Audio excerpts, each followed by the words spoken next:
I really don't think it's a surprise that my aim and general game sense isn't the best. Let's change that. Welcome to Getting Good, episode Bastion. He's my good time boy after all. Because he's my best friend, he's my pal, he's my homeboy, my rotten soldier, he's my sweet cheese, my good time boy. He's super fun to play as, you get a lot of mileage out of him as a new player, and I really just want to get better at his recon mode. I think the slow rate of fire really helps new players get control of their aim a lot better. So if you're also a new player, try Bastion out, he might be a good time for you. So let's hit the labs and see what we can do.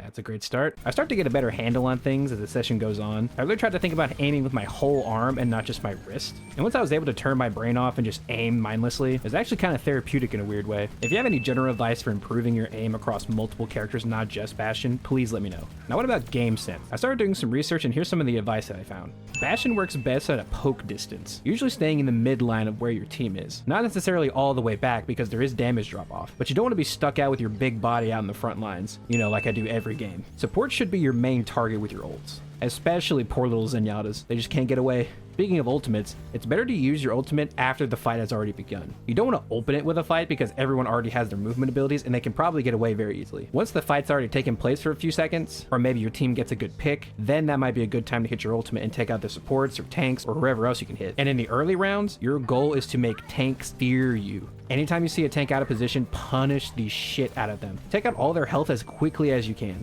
That way your DPS and supports can move up with you. And the perks of that pick need to be more accurate. You should be picking perks not on what you're doing, but more like what the enemy team is doing. For instance, if you're dealing with a dive comp, picking Healbot might be the better option than the big tank. That way if you get dove by a Winston or a Hazard, you can actually fend them off and heal yourself in the backline or in the corner somewhere. And that's all I got for you. Kind of a short video today. I wanted to start looking at different things on how to get better, but the hard part about this whole thing is actually putting it into practice in games. Hopefully I can remember all of this information. And hey, if this helps somebody else get it just a little bit better, that's what I'm here for. That's all I got for you today. Bears out.